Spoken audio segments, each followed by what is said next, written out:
Fellas, say goodbye to Chuck Sherman the boy. I am now a man. I highly recommend you join the club. We are doing the wild thing all night. Acid house music. Hey, what's up, everybody? This is Sherm. Sherman, I could all this food. Is that all you gonna eat? General Sherman realized and understood the importance of house music. So, do you know anything about techno? No. Listen. Hey, what's up, everybody? Welcome back to another brand new episode of Sherm In The Booth. I'm, of course, your host, Sherm. Today is Wednesday, September 4th, 2019. Guys, this is episode 78078 of In The Booth, and you know I'm back again with another exclusive interview and guest mix to one of Chicago's biggest DJs. This episode features the one, the only, Xonic. A former NFL athlete turned DJ producer, Jeff has one hell of a story. He came over on a Sunday afternoon, and man, we just couldn't stop talking. This was such a great conversation. We covered so many bases. I mean, he was a former NFL player, so there's a lot to talk about there. We talked about the music industry at large, what he's seen, what he's seeing now, and of course the future of it. Local Chicago talent that he's seen come and grow. It's amazing, and he also gives so many tips and tricks for how to make a name for yourself in the music industry. Guys, if you are listening and you're trying to do that, I would get out a pen and paper because I'm listening through again with you right now. I learned so much from Xonic. He is very talented. He has one hell of a resume, guys. I don't want to spoil too much, but he just played at EDC Vegas. He has played at Electric Forest. You know what? I'm spoiling the surprises. I'm going to stop. I promise. Make sure you guys listen to this interview and all the way through for his exclusive guest mix, guys. He does not do them very often, but when he does, god damn. Let's get into it right now. Episode 78 with Xonic. But let's get it on right now. I got Xonic in the booth, man. I'm pumped about this. Pumped to be here, man. Dude, I've seen your name since, because I've known the Greckys for a long time. Probably like 4 or 5 years since I moved to Chicago. And I think one of the first conversations I had with Brian, your name came up. So I've been following you for like 4 or 5 years. Of course, we're talking about the birthday party boys here. Yeah, of course, high five, birthday and who party. cares? We'll give some context to the listener. Absolutely. Yeah, those are great guys. A couple of guys I met, and they were out at Northern Illinois. And, so you met them when they were at college then? I DJ'd a party at the big spot they had out there at the No time. way! And, yeah, it was after, it was Starbusters, then it was Rosie's, I believe. I've heard of that. And so I headlined Rosie's one night, and we're going to after parties just amongst the college kids, and we ended up meeting the Greckys at an after party. Dude. They were doing some DJing, and that's awesome. Same with Alex Bentley Dean. And really? Yeah. That's how you met him too? Through Northern Illinois and through Holy DJing there. Holy shit, man. Is that where you went to college?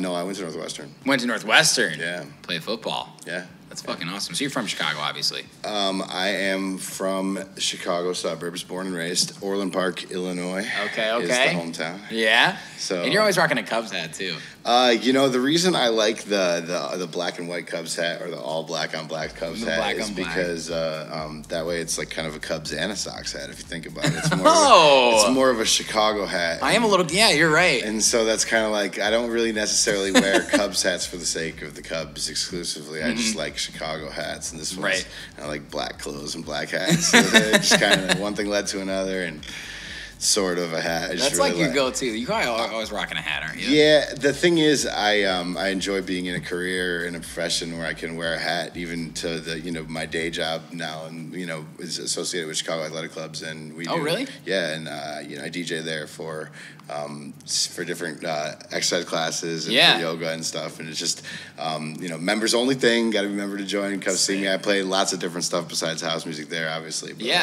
But so that's your day job. Yeah. But it's great to wear gym clothes and a hat to work. Dude, so. I agree. I do replace the hat often, so I mean, it's not. This is definitely the 4th or 5th, version of this same hat. So that's. But it fits your head, right? Like that's so important. Right. I have these. Everyone's like, so why'd you get like those 47 hats? I'm like, I have such a big head. These are the only hats that fit me. So everybody else has to deal with it too. Yeah. Well, it's I'm a hat guy, beard guy. This is gonna go well. Right. I knew it was gonna go well. I actually had glasses on earlier, but I went with contacts. Oh, that might have been a little too much for the viewers to handle. Well, hopefully the listeners will just have to trust our descriptions. We're rocking similar beards, and we both have a hat on, so it's good vibes here. And you got a Nike shirt on too. It's Sherm In The Booth. In the booth, man. Let's get on with this, man. So, I want to know the story because, like, I didn't know you were a former NFL player. I knew you were a big guy. Obviously, take one look at you. Like, I knew you played some sort of sport. But I want to know, like, you don't have to give me the door-to-door story, but, like, take us through high school into college and then into the NFL. And where did music really come into play during that time? I'll try to give you the relevant bullet points. Yes, my perfect. introduction to house music came around the same time as my introduction to football. Mm-hmm.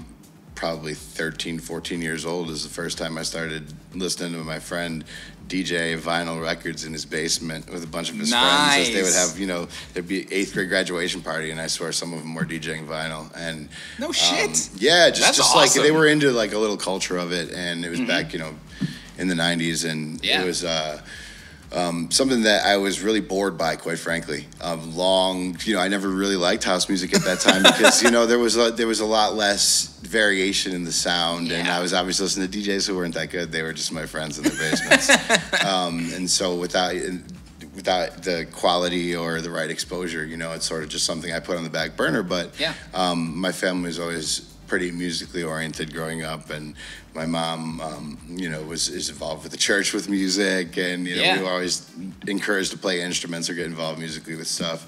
I got really into concerts and stuff with Dave Matthews Band in high school, and I started I'm a huge Dave Matthews Band so guy. Thanks for mentioning that on the show. Finally, well, it's really what got me. Like, I have to say that I'm trying to pick the relevant bullet points and put it all together. So you got the house music exposure early. Mm-hmm. I started playing football in high school, and quickly, got acclaimed to a certain degree for being a talented offensive lineman. I'm not saying that I'm a great athlete by any means, but were you a tackle? I was your position? Tackle in high school and guard in college, both in the pros. And I just was really good at offensive line specifically. Like, that was probably like the one thing. Like, it's not like I'm just some athlete that was playing a bunch of different sports. I just had a unique skill. Most important fucking team is the offensive line, baby. Yeah, so we have the house music, we have the football, and then the Dave Matthews Band shows. I probably have been to over 50 of them. Oh, but my man. Streak. I haven't been in a while. I really need to go check Dave out and see what he's doing these days, because from 1998 until, and see, I'm dating myself here with this, but from 1998 until 2004, 2005, that time I probably saw over 50 shows. Dude, that's amazing. Alpine Valley many times, of course. And I would do things like, especially after I had made it in the NFL and had a little bit of money to do this with, I would just take my brother, and we'd just take random trips to go to shows. This is the brother you mentioned before air? I have 2 brothers and a sister, but my brother that's the closest to me in age. Okay. I'd buy us a flight to North Carolina, and we'd just rent the truck and then go to. Dude, that's awesome. Go to Dave Matthews show or do things like that just for fun. I mean, it's probably stupid. I probably should have invested in Bitcoin, which probably didn't exist at the time. Oh my God, yeah. But you know what I mean? Just, I gotcha. That was my exposure to live music. Really, was through the concert circuit. So I unfortunately had never really known much about, like, well, I guess I would say unfortunately, fortunately, if you look at the way some of it turned out, I wasn't really into like the rave scene. I didn't really know much about it in the late 90s when it came out, because I guess when it was a real rave. That was when it was a big warehouse parties, right, illegal parties kind of thing, right. And so that was really the first big wave of electronic music before it kind of crashed, and they shut down a lot of those warehouse parties, and, out in LA and stuff. And so there was sort of a dead zone from around 2000 to around 2008 or so, where I'd say there was most of the focus in clubs was hip hop oriented, Sure. And so I just had this, getting a little bit ahead of myself here if I want to back up to how I got involved in football and how that relates to music and everything. Football was really just because I was considered to be a good offensive lineman. I had opportunities to get scholarships. Now, you were considered. Did you consider yourself a good lineman? You keep talking about how other people consider you. Did you love it? It's funny that you asked that. I probably played football more because I was good at it at that time. I loved being really good at something. Sure. As opposed to just loving, who really, if you want to say, like, some people really love just, like, hitting other people as hard as they can and, like, being sore and being injured and being tired all the time. Yeah. And, you know what I mean? Getting your bell rung. And, like, I guess some people really like that. There are parts of it there are parts of it that you don't like. Yeah. But I did enjoy being good at it. But I was just, I got to a point where it became really all I was focused on. Mm-hmm. I didn't want to think about music or I didn't want to think about other jobs because I could taste a chance to play in the NFL. Right. So with the opportunity in front of me, that became my focus through, obviously the end of high school into college and then into Did your high school coach, like, how does that work? Like, just out of curiosity, like, you're in high school, your coach says, you're really good, let's get you to a good college, you might be able to go to the NFL. When did you hear that sentence? My high school coach used to tell me that he believed I was going to play on Sundays. His name is Mike Navarro. Dude, I just got chills thinking about that line. Like, yeah, I mean and I appreciate that. Who knows how many people he ever said that to or whatever. Yeah. But he would hold me to a higher standard, and so that was the first person that really said that. But it wasn't until college that I started having some success at the next level that. I realized since you're only the stage below, it seems a little bit more tangible. You're right there. Yeah, it's like if you become good in college, then you actually are considered. Well, Northwestern's a great college too. Wasn't always that way as far as football wise. Really? School is great, but in the 60s and 70s and 80s they were awful.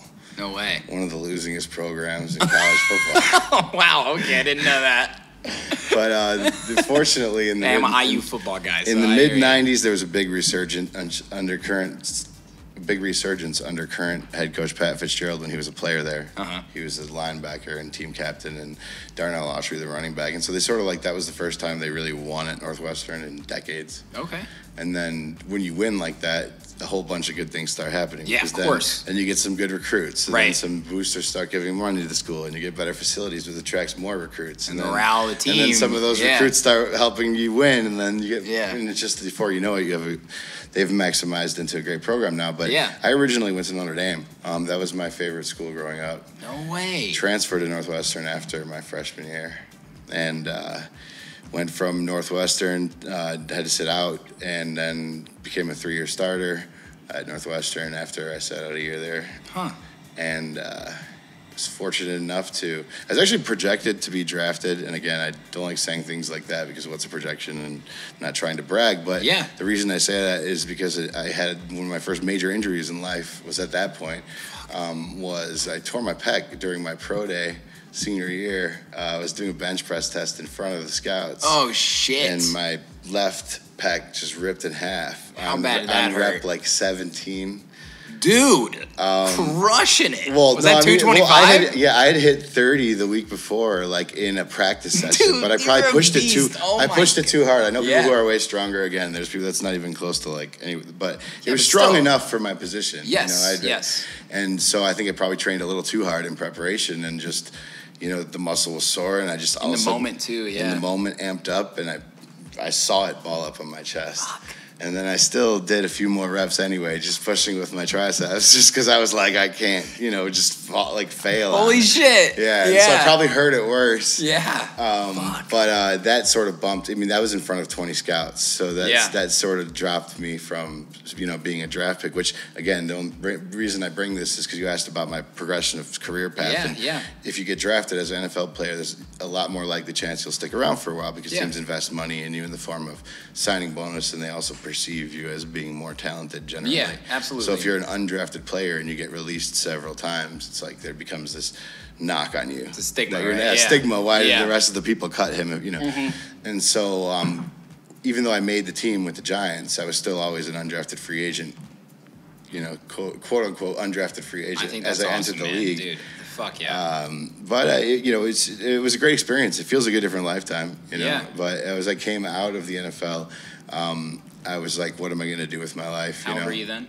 26. Okay. I had came out of NFL Europe, and I had hurt my elbow and my shoulder, and was looking for what to do and what kind of job I wanted to have. And I started just thinking, I want to work at some nice place like this, downtown. Yeah, I want to make a lot of money, and so I had a degree from Northwestern. So of course. I started working in commercial real estate, actually. No way. On the industrial side, yeah. No shit. Buyer and seller rep for a different, and it was like I liked the guys I worked with, and I liked the company I worked for. Did I like going to warehouses or cold calling?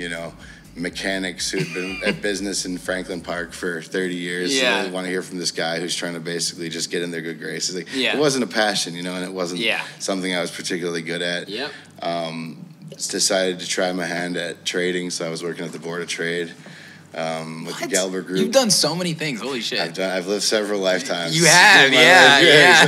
That's the joke I like to make, but I really do feel that way. I've had enough, I'm fortunate enough and grateful enough to have had some really cool experiences in my life that usually don't occur in one lifetime. So it sort of gives me a little bit, at least I'd like to think, a more well-rounded perspective that then helps me continue to have good experiences. So. Absolutely, man. I mean, sounds like you went through a lot of personal obstacles there, like outside of professional. I mean, you were talking about what it's like before we were on air to be a player and like how you just perceive it differently now, right? Even looking back, what's something that you feel like you learned from that experience that you still think about?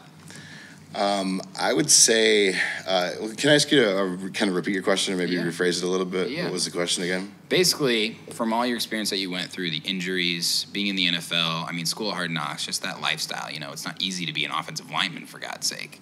Is there anything that you learned or is instilled in you either from a coach that you apply to your lifestyle now?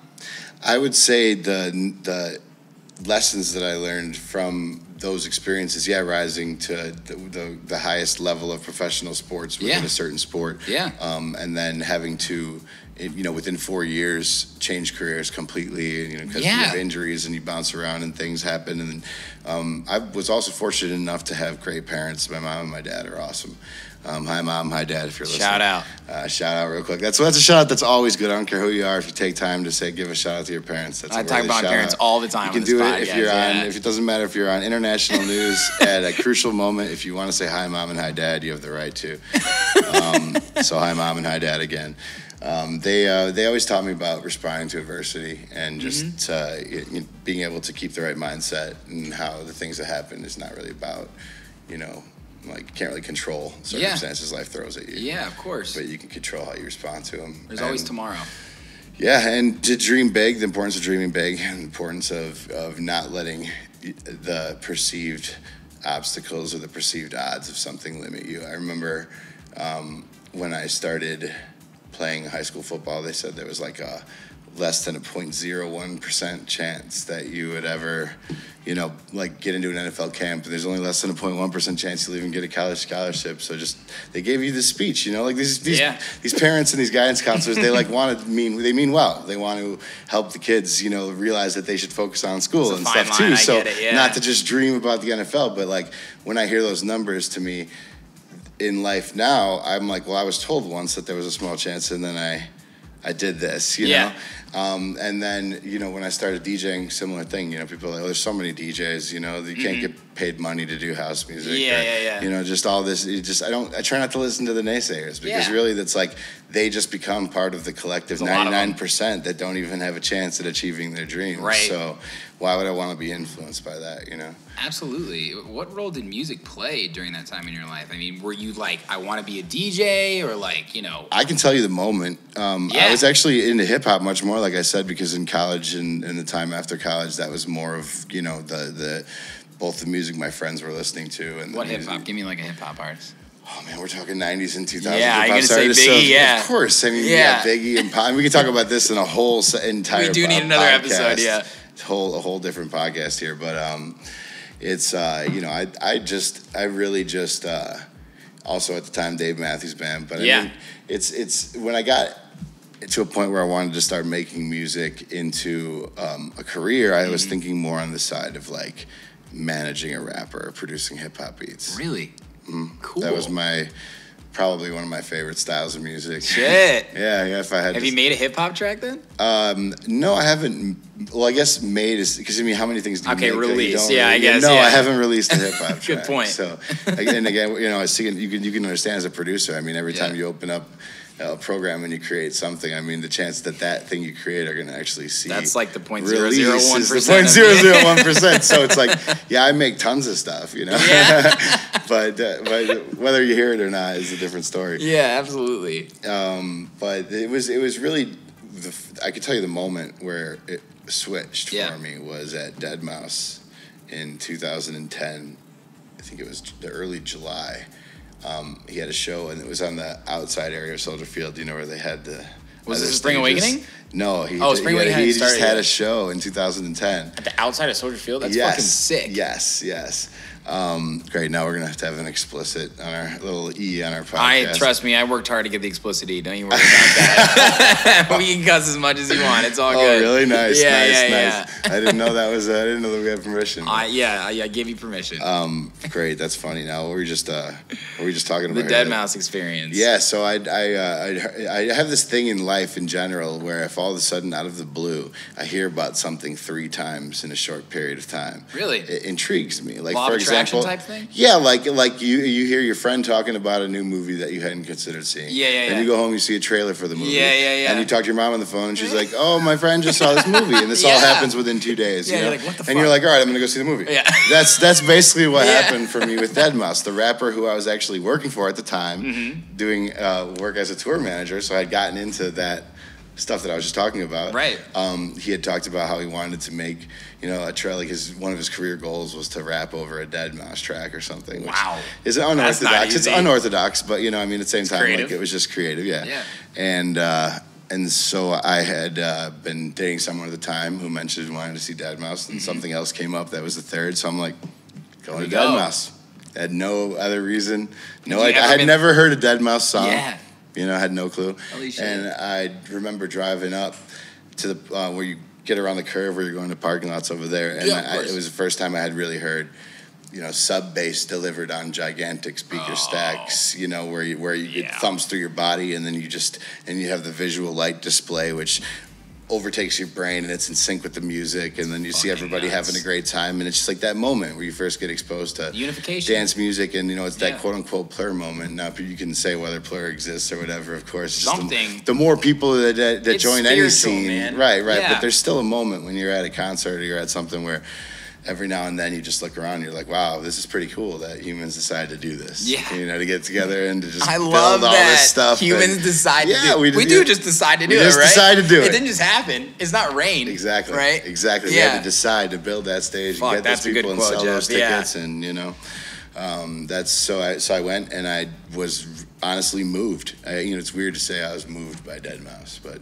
dude, that was one of the first electronic artists I ever listened to. Brazil was the first real deep house song, and I was like, what the fuck is this? Yeah, great song. Yeah. I always the conversation always comes up with people, especially in the house and techno scene, is people who say they don't like house or techno. Well, maybe they listen to it in their AirPods or on someone's phone or some shit like a Bose speaker. Have they ever been to it live? Have they ever really experienced the feeling of the low end coming through the fucking speaker stacks? Genre snobs is another story altogether. I can go off for a while on genre snobs only because you love all types of music. For me, it's good music is good music, and good DJs are good DJs. Yes. I would rather hear a great DJ who I respect on the decks play almost any genre of music over a DJ with a producer known within those genres who's a bad DJ. If that makes sense. Yes. So, I may have to rewind that a little bit, but there's a lot of guys who have made some songs that have gotten popular who I just don't like listening to live. Dude, that's a very common theme that I've noticed. So for me, it's just when I'm listening to a DJ, do they know how to mix? Do they know how to connect with the crowd? Do they know how to read the room?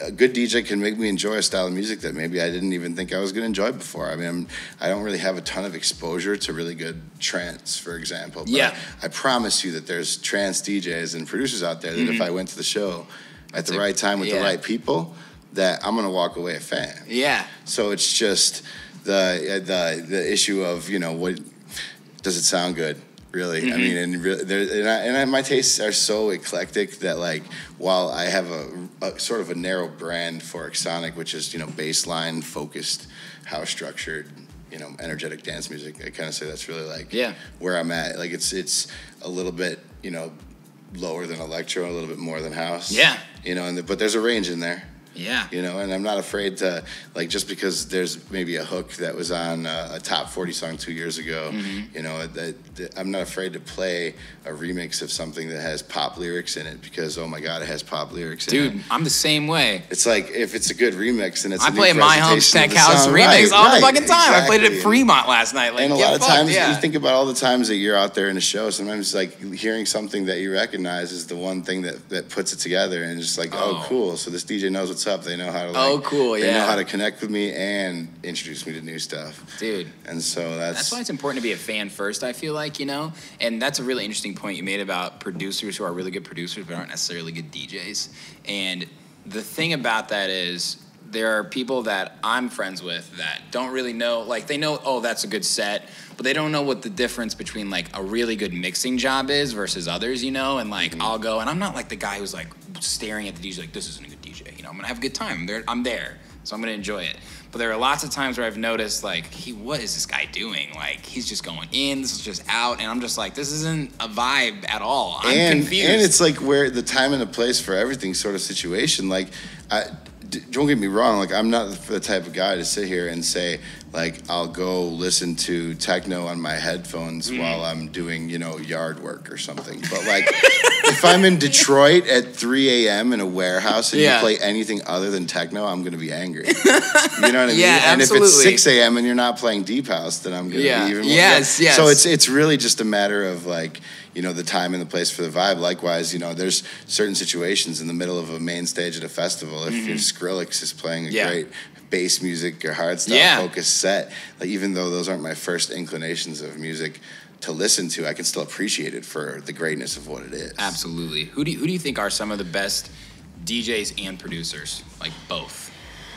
Skrillex is what you just said is probably number one. I have a personal favorite. Yeah, let's hear it. Chris Lake. Yeah. Because the reason I like Chris Lake, not only is he an acclaimed producer for many, many years, so he's had quality. People don't even really realize realize had quality that. over time. Yes. In multiple different styles. He can play a small club or a massive club. Yeah. He can play a late set where it's or he can play a start of the day set at a big like he can literally knock out any sort of assignment and he'd still crush it for the fans of that to a certain degree, like really well. So it's like, if you think about it, like you could put him at 8 p.m. on a main stage, like at EDC, and it would be great. You can also book him as a headliner for a 500-person club, and and he'll just play his old house stuff, and everybody would just love it. People forget that he like made Boneless with fucking Tujamo and Steve Aoki. And before that, he had he had tracks that were on stuff that came out in 2009, 2010. That was the first Chris Lake I ever heard. I mean, before actually, if I'm going to think about it, the first Chris Lake track I ever heard was a collab with Deadmau5. That's how I even found out about Chris Lake. He has one on the album that came out in 2010, which I think was 4 + 4 = 12. Yeah, and I think he collabs. What track is it? Off the top of my head, I gotta look that up. Yeah, no, I know, and it might have been the album before that. It might even been the album before that, from that, for lack of a better name. Yeah. I think Chris Lake really took a plunge, or not took a plunge, but he fucking did a cannonball into the deep end with the Housla collaboration and kind of leading the charge on that. Now he's probably him and Fisher, the most high demand house DJs in the Fisher. Yeah, I know. I don't know. That's another episode right there. And let me tell a quick fucking story. I got to tell this story because I haven't been able to tell it. I went on Holy Ship last year, and I'm going to tell this as quickly as I can. Went on Holy Ship last year. Chris Lake and Fisher were both on. Fisher played 4 fucking sets, okay? He's a great DJ. I'm not going to take that away from him. But I saw Chris Lake standing by himself with a hood on, definitely being low-key, watching Fisher's 4th set where he was playing shit I'd never heard before. I would literally bet my life that he was listening to songs to see how they sounded on the speakers, songs that he made. Let's just put it this way: when two guys are good friends, and they're in the studio together, and one of them makes a song, and the other one influences the production of the song. Yeah. And some people think that he just straight writes songs. For no, and Fisher definitely is there. You can hear Chris Lake and Fisher for sure. Yeah, you can. Yeah. Now, am I of the school of thought that people are like, oh, Fisher does nothing; he just shows up and play all Chris Lake songs? I don't agree with that. No, I don't think that anybody in their right mind could literally do that and then be okay with that being public knowledge about what they do or whatever. No, it's just more of a situation of I think Fisher and Chris Lake are close. They are boys because their manager's the same. Brett something. And so you're going to hear a lot of Chris Lake and Fisher. He's going to help him with a lot of stuff. He might help him finish tracks. Do you think he wrote them completely by himself? No. Do I think Chris Lake wrote Fisher songs? No. Fisher's I think honestly, dude, these days branding is so important in a DJ and your perception on social media, and Chris Lake is a great guy and he's funny on social media. Fisher's the same way, and I think it's just a direct collaboration. And that story I tell is a positive thing because it's the true care. Like, if he just made the track and just said, I don't give a fuck, play it, he wouldn't be standing there by himself. Right. You know? And yeah. I just like, and my brother's a huge fan. I was like, dude, there's Chris Lake. He was like, why does he look so serious The right thing now? is, like, for any of us to say we even know what's happening right now is also disingenuous because, like, Absolutely. there's a lot of people I know who maybe had help when they were at the beginning of their career who Yeah. just used those open doors and those opportunities with which to educate and further their own path to production. So, I mean, the guy could be better producing than either of us. Yeah. On his own right now, like by a factor of 10, and we just wouldn't know it. I mean, so really it's just a matter of, again, do you like the music, you know? And while people will give, you know, Fisher, like if you're going to give Fisher shit and say whatever, oh, it's, you know, cookie cutter tech house, some people will say something like that, right? I don't think it is. For me, there's a true need for the middle ground between the more mainstream stuff and the more niche stuff. And people that can help people bridge that gap, I think, are essential. And Fisher is one of those people that is starting a whole new group of house music fans, who's taking people away from the EDM scene and making it possible for people to make a career in house music now. Yeah. Because the bigger something gets, the more money any of us can make. And that's really... and I don't want to say it's about money, but I use it as like a kind of like a metaphor for like the, you know, the more opportunities, or the more sustainability that this would be as like an industry, versus a hobby that we do with our friends by setting up our own speaker stacks in the backyard. You know, it's really enjoyable to be able to see ahead a couple of years and hopefully be at a point where I wouldn't have to necessarily have a day job. That's a tangible possibility of working my way through house music and DJing to be that level of self-sustaining. And I know people who have started after me and who are already at that place. So when you see that, it motivates you, and it also lets you know it's possible, and it also, you know, lights a fire under you too. Like I'd love to be at that same place too. Yeah. I mean, who we kidding? It'd be really nice to just travel, you know, to different cities and just be greeted with a warm reception and play music we love for people that want to hear it. I mean, isn't that the dream? That is for the most dream. Of us, Yeah, of you course. Know, that get into DJing. So. Yeah, absolutely. And you said house and mainstream in the same sentence. So. I use mainstream, I guess, EDM.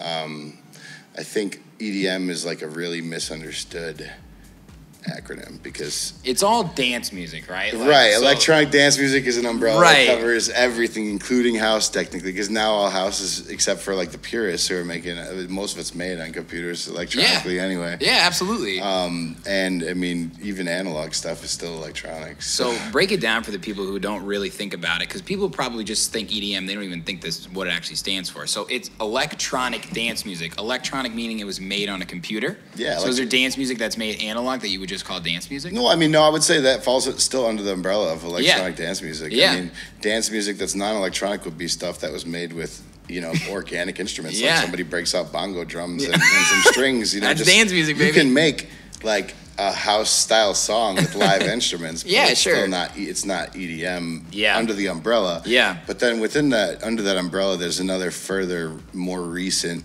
I guess you could say, bastardization of the term, to where it's become a acronym which represents cookie cutter electronic music, specifically of the electro variety that was released between 2012 and 2014. Yeah. And that was the big sound. So that's kind of like if you heard Martin Garrix's tracks on the radio in 2014 or 2015, like that's EDM. Yep. That's what people generally see it as, EDM now. Yeah. And so again, with things like that was the first time in a while that even music that was, you know, house, and when I say house structured, that's what I mean by 128 BPM, 4 on the floor, where you got kick, snare, you know what I mean? That's, of course. So I mean, like, there's, and anyone who understands what I'm talking about will understand. People who don't, maybe you want to look into it. Yeah. but it's really like, there's a structure in house music of, you know, arrangement and phrasing that was originally copied in electro. Yeah. And so that's where I'm tying these terms together, where there's some confusion, right? So electro would copy the style of house arrangement. Tracks would be roughly 4.5 to 5 minutes, 5.5 minutes long. In layman's term, this is just phrase matching or phrases, right? Yeah. Exactly. Yeah. And so they would have a need to shorten those for the radio because 5 minutes is way too long for a song on the radio. Now they're down to 2.5, 3 minutes. Look at fucking Old Town Road. Isn't that song 2 minutes long? I couldn't tell you. It's short. I couldn't. I hear you. I will say that Trent Reznor got his first, I think, Billboard #1 because he has a writing credit on that song. I don't know if you ever heard that. Yeah, he there is a pack of like noises and sounds and little loops that he'd released for free use like a while ago, and it's if you listen to it, I can't remember the exact name of it, but just look up 9 Inch Nails Old Town Road and you'll be able to look into That's anything awesome. you want. The main melody was written by 9 Inch Nails or by Trent Reznor. That's crazy. Yeah, and so because of it, he got a writing credit on the song. That's a fun fact. Yeah. It's really interesting. All right, I'm glad I had you on. Now we can end the interview. Well, you brought up Old Town Road, so but again, it's music unites people. I mean, do I think there's anything wrong with a room full of people singing Old Town Road at a bar at closing time and in college? No, I mean it's people just doing what people do. Yeah, absolutely. And I'm not going to be the elitist who ever says, fuck that song because it's popular. Right. And so to get music on the radio, though, we still have to package it in a way that, you can fit into playlists and expose people to it in the right way. And so, it was tricky with EDM. It's even trickier with house. I mean, you think about trying to have some sort of structural integrity to, what house music is. And so you're just sort of left with these encapsulated build drop sort of mini songs that are more like a sampler platter of dance music or a sampler platter of house music. Like how Spotify on the housework playlist, it's like they kind of fade it into each song, and it's just like there's no intro, it's just straight into the next drop. And I think we got to give a lot of credit to Disclosure a few years ago. They really found a way to have critically acclaimed music in their own kind of house music, and yet still have sort of a unique sound and something that was that is playable on pop radio. And again, you could criticize the word pop, but really, what does popular mean? Just more people tend to like it, and so it's catchy so you get you get to a certain point, and it's like, don't you want a lot of people to like your music? Right. Don't you want people to like it? Isn't that a goal in the first place? Gorgon City's a good example there too, right? Yeah, and so for my, while I would never dream of being a pop star, by any means, and nor do I think that I have any sort of, realistic track to that sort of success, would I, like TJR did, the track that became Don't Stop the Party was originally, the name is slipping my mind right now, but TJR produced that track as an instrumental first. Really? Yeah, you know the song. Yeah, of course. Yeah, that's Pitbull? But TJR is a co-writer on Pitbull. That song, it's TJR and Pitbull. you see it as a Pitbull song. Yeah, but that's TJR. TJR was about to quit DJing in LA and producing because he told me the story on the Groove Cruise in 2013 when I was just talking to him. That's awesome. And he was about to be done with it. And Pitbull's people came and bought that song from him, and it basically enabled him to continue his whole career and dream of DJing. And so he was like, do I want to be a sell? And if you think about it, TJR hasn't had another radio hit since. He just is recently getting back into the game. So it's like, but the thing is, every now and then, if one or two of your songs blows up to a level where someone like Pitbull wants to rap on it, sure, there's gonna be people that are gonna hate on you, sure. But at the end of the day, you're laying the network and laying the groundwork for basically writing your own ticket for the rest of your life, for being involved with the kind of shows and festivals and production, quality and variety that you want. So I know it's really interesting, the collaboration between artists in the world like that. I think a lot of, let's say the 99%, like you brought up earlier, don't know how many of these producers are really working with, rappers and pop stars and stuff. I mean, let's just take the most cookie cutter, for lack of a better term, Zedd and Katy Perry, right? So like that Katy Perry song, I don't remember what it's called now, but it's produced by Zedd. Zedd's name's not really on there, I don't think. It's Katy Perry, at least on Spotify. I just play the music at my work, so this is why I know all these really popular songs. See, even now, you don't have to apologize for having knowledge, my man. It's all right. I know. It's like, it doesn't mean that that's all you listen to. But again, it's just when you're involved in music, it's a facet of my taste. There's nothing wrong with being up to date in the current happenings in the music industry. No. And all different levels of it, because when you make a career being involved in it, it becomes career relevant information. I know, man, and I want to go deeper, but I want to continue. I have one last question in regards to the house music, and we're coming up on a new decade, right? So, do you think that the next decade is going to have Fisher and Chris Lake on the radio? That's a really interesting question. I think that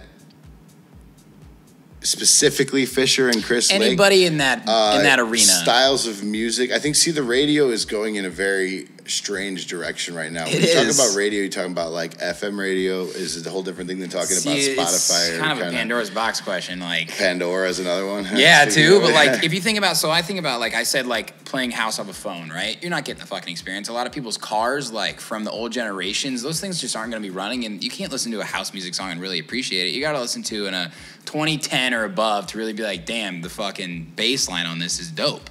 You know? Yeah, I think a bigger problem than that lies in the fact that most radio stations now playlists are owned by the same companies. Yeah, that's true. So I think if you were to like talk about problems in radio, I think somehow, I don't want to, because I mean this is America. We're not just going to break up companies that are doing well, but at the same time, like there has to be some sort of, if we really want variety in radio, like you have to combat that problem of like just copycat playlists, because I know that's the real problem. Is that if you were to allow, I know people that work at B96. If you let those DJs play what they want to play, you're gonna have a way better radio station. Like you'll be hearing pop music and really cool remixes of pop music and cuts that sound like, but like that artists are trying to break, and it would be a competition to who could be the best radio DJ. But it's like, why would you even want to be a radio DJ right now when you can't really do anything anyway? You're playing you're not mixing, and you're just playing songs off a list, and you're limited on your playlist. So it's like that whole concept. Before they used to, even in the 90s and 2000s, like there's guys like Julian Jumpin' Perez, like those guys were good DJs. I mean they would break new songs on their shows and stuff. Mm-hmm. And now it's just the world changes fast. The world changes fast. We have Spotify, and we have I think the biggest thing that will change in the future is not necessarily that radio, like corporate radio, will include house music, but I think house music will be more of a household genre. Mm-hmm. To play with words a little bit there. Yeah, well, let's just think about like as we grow up, when we have kids. I was raised listening to fucking Journey and Bruce Springsteen and U2 and all the shit my parents liked. Right. I like that and I appreciate that, and that's another facet of my taste, But like when I have kids, when I'm in the house, like it's gonna be probably house music or electronic music, right? Yeah, and it's become its own. I mean, it's really like relatively like a new thing. I mean, you think about all the different kinds of instruments that existed for a couple hundred years, right? It was like you had your guitar, you had your piano, you had your drums, you had your, so you had basically the set of things that could make noise. Really, but then, like in the last 20 years now, we were able to take computers and invent thousands, if not millions, of new instruments. So the type of sounds that you're hearing now on the radio and songs or on your favorite producers that they're making their songs with is literally cutting edge stuff in many cases. That sound has never been, notes or melodies have never been played in that sound before. It's in essence a new instrument. And so that's really mind blowing if you think about it. It really is. And so to that end, I think because of the fact that there's only so many things you can do with a vocalist and a guitar and a set of drums, or a piano, or there's only so many things you can do with like the old set of basic synthesized sounds that you could make. Picture like 80s kind of simple melody. Din, din, din, din, din, those like keyboard synth things they had with big hair. Yes. But now it's like your palette of choices that you can use to make sounds are infinitely variable. And every day it continues to grow. And so you're going to have people that are just now seeing all these, not only Martin Garrix types, but your Chris Lakes and people, and even, you can say all you want about Chris Lake and Fisher and these guys, but when you really start to think about how big, even people who weren't big before, and some of the guys that are more techno or more, the guys come and doing shows in a city and selling, 500 tickets, 1,000 tickets. Yeah. Might have been unheard of 10 years ago. Probably. In really, like, you look at guys like John Cutrone at Obscure. Bringing in talent from Europe and having a great, that sort of thing, like to be able to make is really now, not only are there more people doing it better, but we have better ways to connect everybody. And so it's just So you're not saying maybe they weren't popular because they couldn't be, like they couldn't get their music out there, they couldn't get their name out there. Absolutely, it's just now we have unlimited access and we have unlimited opportunities to source sounds, and so really while you brought up a great point earlier that there's a gluttony of stuff and you have to weed through a lot of crap to find the good stuff. At the same time, if you have the music in your brain, if to say I have the music inside me, but if you in your head, if you want to get into making electronic music of any kind, it doesn't have to even be house, if it's bass music or if it's whatever. Really, between YouTube and between the affordability of computer hardware and software, and even now to a certain extent starter DJ equipment where you could at least learn if you like something. That before was something people 20 years ago couldn't even dream of. It was a major investment of both time and money and everything, and it wasn't. So we're living in a new frontier, uncharted like you territory. Said, no barriers to entry, and I really do believe that too. So to answer your question, I have no idea if radio will even exist in 10 years. FM radio. If Chris Lake or Fisher will be on the radio, but I do think that the genre of music that a bunch of us love so much is just going to continue to grow, and as more people have success in it as a career, because at the end of the day, the reality of the world we live in is you got to pay your bills. Right? And so if you can find a way to balance what you love with your need to pay your bills, through having a day job and pursuing your hobbies and your spare time, that's great. If you can find a way to turn a hobby or a passion into something that pays your bills, in my case, that in my personal opinion, that's better. I love what you said too before we were on the air, that if you find a hobby, you find a way to monetize it, right? You try to, only because then it becomes something that adds to your life rather than potentially takes away from it. From a time perspective. Absolutely. If you look at these kids now, even some of the kids, there's obviously the kids that win millions of dollars straight up playing video games better than anybody else. So that's one thing. Can you even imagine? I rode the bus as this guy Snipe Down who played Halo, and he's a fucking millionaire, dude. Amazing. It is amazing. Middle school bus. Yeah. And parents, when video games came out, like a couple of decades ago, we're like, don't waste your time. It's going to ruin your life. Now there's 12-year-olds that could buy their parents' house. It's insane. So really, that's a perfect example of the video game thing. But it's like, you can make money even now without playing. You could just be a personality who you go on and you watch other people play and you're talking on YouTube and shoot through sheer source of, through sheer power of magnetism of personality, you could turn what you like to do into a career, which is maybe watch other people play video games.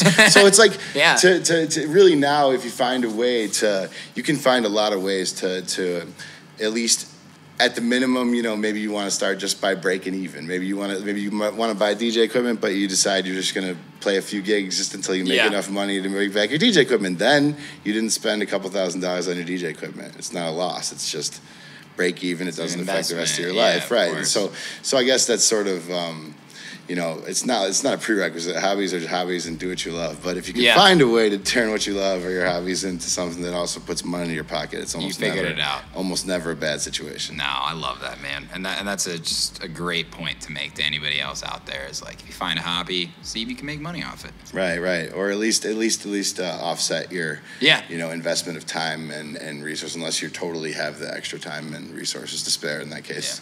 Pursue your hobby for the love of it. Who cares, right? And cheers to you. Right. Like if who am I to tell Elon Musk that he doesn't that he shouldn't waste his time learning archery, for example? And this is even a real story, but when you get to a certain point of independent decision making, you can do what you want. I love that, man. I love that. But I'm not Elon Musk, neither are you.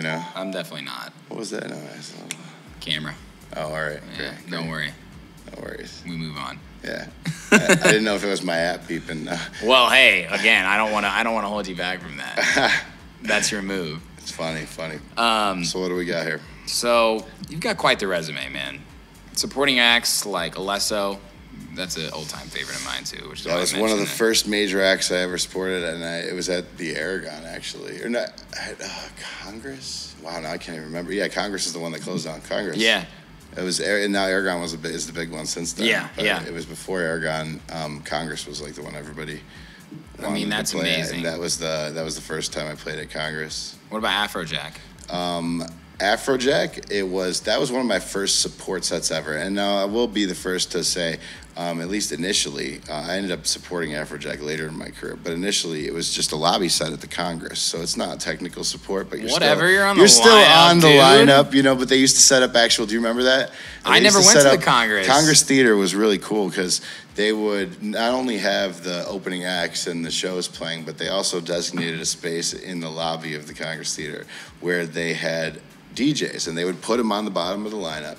And then while everybody was gathered and they're waiting, they would just be listening to a DJ too. So it was like a festival. Why the fuck is it more like that? Right. Yeah. They should do that still in other places. And it was a chance to break in some DJs into getting experiences and being associated with bigger acts or whatever. So at that point, I wouldn't have been like, I opened for Afrojack, but I shared a lineup with Afrojack. There's ways to word things, That's something to talk about, of course. I mean, you got Jaws, Aoki, WWZ. I mean, there's so many more on this list. Yeah, I've had a fortunate run, especially as EDM and electronic music got bigger in 2012 to 2014. You were the guy.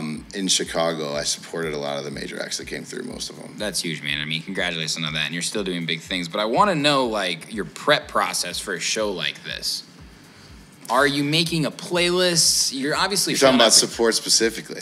Let's talk about supports. Let's talk about on the lineup. That's a great question. Yeah, absolutely. The first thing I do if I were to, let's say someone were to call me right now and say, hey, support this artist tonight. Yeah. And I had never had much exposure to that artist, or if I, but for whatever reason, they want me to do the gig and I don't know much about them. So I'm going to just do my homework first. I just find out about the artist, like how long they've been DJing for, how long they've been producing for. I listen to their top tracks on Beatport, whatever their biggest sales were. Okay. And then a step further is I'll usually try to find a couple recent live sets. Yeah. And listen to what they're starting their set with. Yeah. What kind of songs they're playing. I'll look at the set list to make sure I don't have anything in my set that's going to be.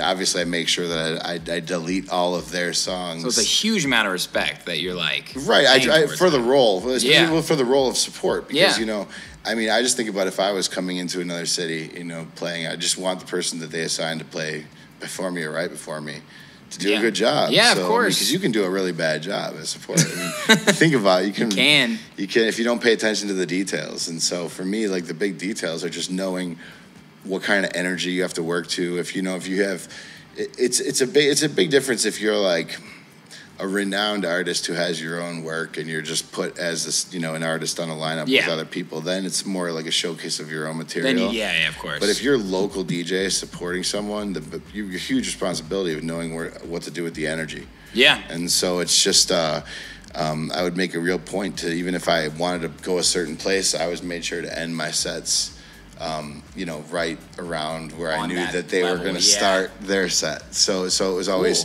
as they were coming in the booth, they were in a good mood.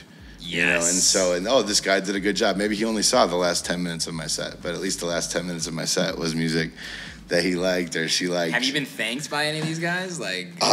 On many occasions. I don't understand. Again, I don't want to brag. I mean, is that the most rewarding part for you?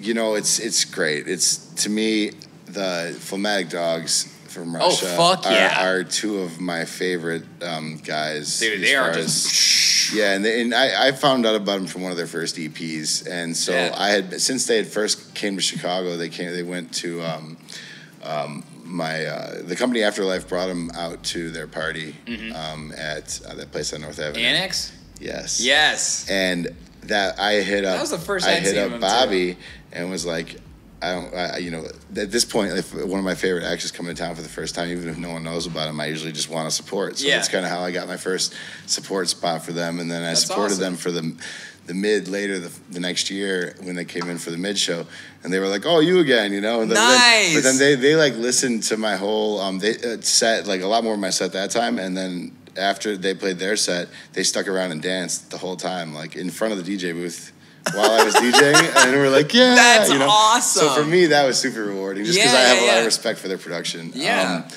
I've played before. I'm trying to think. There's Wolfgang Gardner told me that it was one of the the best sets that he'd had. But again, play right before him on the current tour that he was on. Yeah. But again, when I say this stuff like this, it really borders on bragging. But I'm just trying to answer your question. No, man, be it's humble. like, I love this. It's you've earned the right. To answer your question, it is a really great feeling if somebody like recognizes, especially if the main act that you're assigned to support recognizes that you did a great job. They didn't have to say that, because they may not always say to the management that you did a great job, but they'll definitely complain if you don't do a good job. Definitely. So I think it's maybe not even so much the series of compliments, but it's the lack of complaints, I think, that led me to having so many, successful support sets in a row, is because I just tried really hard not to make any mistakes. Yeah, of course. Mistakes will kill you. Yeah, they will kill you. I mean, that's awesome. I've seen you open up. It must have been at the Mid a few times. I'm not naming names, but in July of maybe 2013 or 2014, Tommy Trash came to the Mid, and one of the support DJs was playing right before him and dropped his most recent collab with Alesso, one of those guys. Tommy Trash's most recent collab. What? 10 minutes before Tommy Trash went on the air. Dude. Or, took over the decks, right? And then Tommy Trash tweeted about it. That's rule number 1. Right, rule number 1. Like, don't play any... not only of their stuff, but their latest track, literally. Maybe what he might open with? Right. Like their most recent, or like a highlight track. It's like if I was in that spot as Tommy Trash, it's like, man, like if he would have played like an old cut that he'd released in the beginning of my career, maybe you'd be like, oh, that's a little, There's no way I would have played that anyway. So kudos for you for I'll knowing let you get away that. with that. Yeah. But totally different when you play their big hit. Jesus. So just little things like that. There is a level of respect that you have to pay to these DJs. 100%. I love that. And I just interviewed somebody a few weeks ago, and they were talking about the same thing. I asked them a similar question, what's your process like and what's the most rewarding part?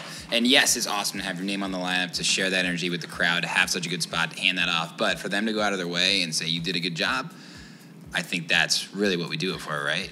Yeah, as far as support goes, 100%. And, it's great because I love support too. Like I've really, lately come into like, the true, I think, best part of what my DJ career so far for me, which is like being able consistently to be booked for playing just the type of music that I like the most right now. Yeah. Which, again, if you're going to ask me what genre is that, I just feel like bring it back to the genre question. Like I don't like genre labels, but like I really enjoy that point where like tech house and techno and underground electro and house music all kind of like meet in the middle and kind of dance around like those like, and it's all tied together. Like I'm not really like, I would say I'm much more baseline oriented in my sets now. You know? And so like, and that's kind of the thing that ties it together. Like whether it's, whether it's a more high energy track, if I'm playing at a festival, it may be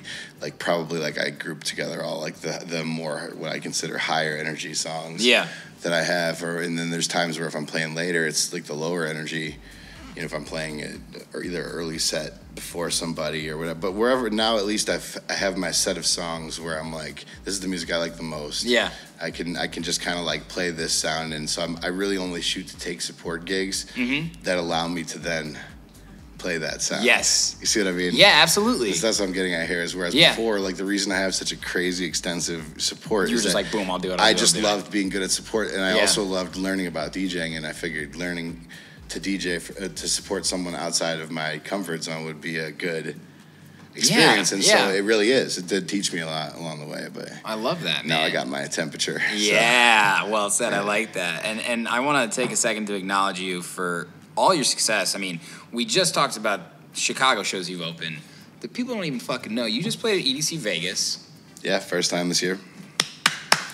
Thank you. That's fucking awesome, man. It was a career goal. And God, I mean, that's insane, dude. I mean, Spring Awakening every year, Electric Forest, of course, Wavefront Music Festival, so many more, right? I mean, that's awesome. Just like, want you to know, I think that's fucking awesome. I appreciate it. I've been. It's a lot of hard work. That just didn't just happen. Yeah, I've been fortunate enough to not only like meet and build relationships and friendships with the right people for that to happen, but also just maximizing my opportunities. Because like if you think about, for me, the thing I'm most proud of is not that I've played those festivals per se. It's more that like this was my 7th straight Spring Awakening, and this is my 3rd straight Electric Forest and my 4th year playing Forest in the last 5 years. You know, things like that where they keep asking me back. Yes. To me is that's because like if there's a lot of people that play once or twice and they don't get a chance to again. But for me, I'm proud of the fact that I'm doing something right to where the people that are going to the festivals are asking for me, and the people that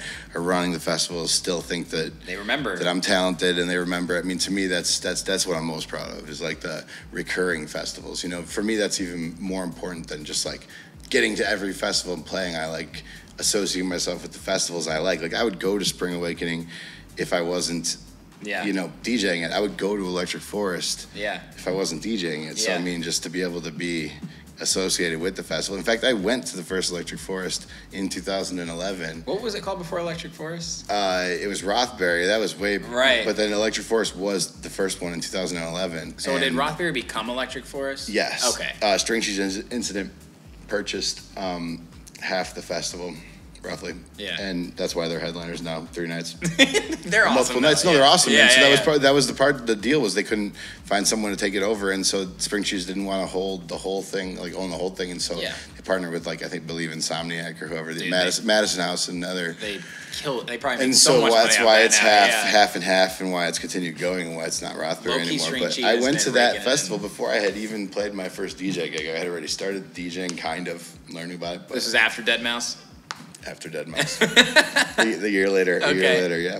You were hooked. Yeah, I went in the summer of 2011. I remember seeing Tiesto at Ranch Arena, and he was killing it.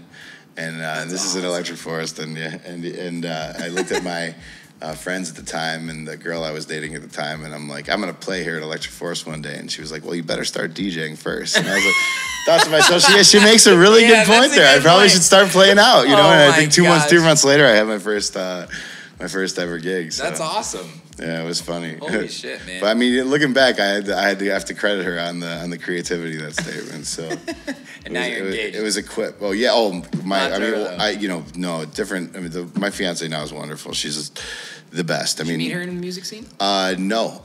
I didn't. And actually, when I started dating her, was kind of like in the beginning of my career. She's been with me and kind of seen this whole thing sort of evolve. I mean, I was already playing out enough to where she knew me as a DJ, but I wasn't like getting the type of gigs or festivals or anything that I have now. It wasn't. It was interesting. It was things like Bay City Music Festival, which were like, like they were just little knockoffs outside of, and some campgrounds. Milestones. Right. And when I say knockoffs, I don't, I only say that because I've had a couple of bad experiences with people that didn't know what they were doing. There's a lot of great small festivals that, that are just, that's their vibe, and like I wasn't trying to say that a small festival is a bad one. I understand, for sure.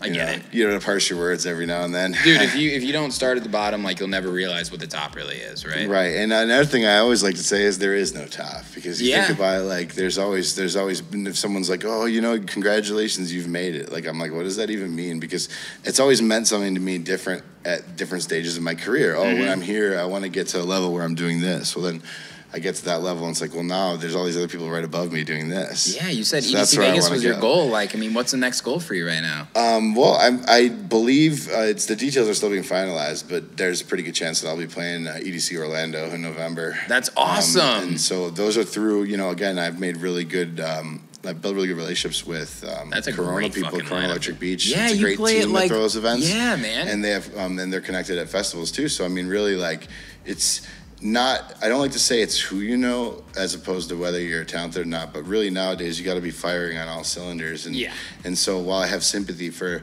the bedroom DJs who sit at home and maybe they're great producers and great DJs, but if you don't send your mixes out there and if you don't talk to people and if you don't, you know what I mean, try to get some people to come listen to you, like no matter how good you are, it's not gonna matter. You have to kind of have like a little bit of the entire skill set nowadays. Dude, you got to be a jack of all trades. Yeah, a little bit. Be good at a little bit. I mean, look, everything. I'm doing the camera work. I'm doing the audio work. Like, and that's just within that, my actual content. Right. But I didn't get someone like you on the show from just like that means a lot to me. Make me blush by saying something like that. I'm gonna turn red here, but I mean, honestly, like I have nothing but respect. I mean, you run a quality operation. It's all about consistency too, man. Like, you've done done a similar thing. Like, you've just consistently worked, like I said in the beginning, you just have done your thing, and you just have remained the same and always tried to improve, and you're always looking towards the future. You reach your goal, boom, what's the next one? Reach that goal, boom, what's the next one? There's no top. I agree with you. I love that. Yeah, it's just, I'm really blessed because I try to think about what I'd want to be doing. I go to the festivals like Electric Forest, for example, and it's like they give me an artist pass and a couple of guest passes, and I get to bring my fiance and a couple of my friends out to basically a free vacation where we get to hang out in the VIP lounge and they get some free drinks. Yeah. And so, for me, it's like I can not only do things that I would want to do normally, but do them for free, but get paid to do them and bring my friends to do it. It's like this music thing allows me to have certain experiences in life that, aside just from the fact that I love connecting with a crowd and some really good bass heavy house music, like that's an indulgent pleasure in and of itself. There's also the side consequences, positives of continuing to pursue it, and it's tough to do financially if you don't have your own day job. In the beginning, I probably relied more. I went through some tough times. I definitely didn't have as regular of a day job situation as I did now when I started DJing, and that's one of the pieces of advice I'd give to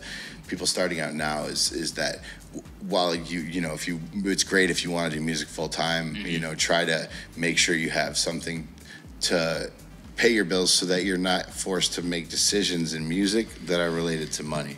Yeah. Because nowadays, for DJs starting off, support sets, you're lucky if you get $100 if they don't know who you are. $100? Yeah, you're lucky. right. You're lucky, right? So if you're a DJ starting out, you don't quit your day job until that starts to change. Just that kind of stuff. So absolutely. For me now, I got what I would consider probably my dream day job with regards to DJing and music. Yeah, absolutely. Chicago Athletic Clubs and do the live music stuff and for the different classes and workout classes, and it's fun. Great because while I not only do I not have to be on site for more than for example a personal trainer, they have to just be at the gym for the time that they have their appointments. I have to be at the gym at the time I have my performances, but a lot of my time then gets to be spent at home doing prep work, or I have the freedom of arranging my schedule for the day as opposed to trying to have to wake up at a certain time, be a certain place every day that's early in the morning. That's not a life that's cut out for me. It doesn't lead to happiness.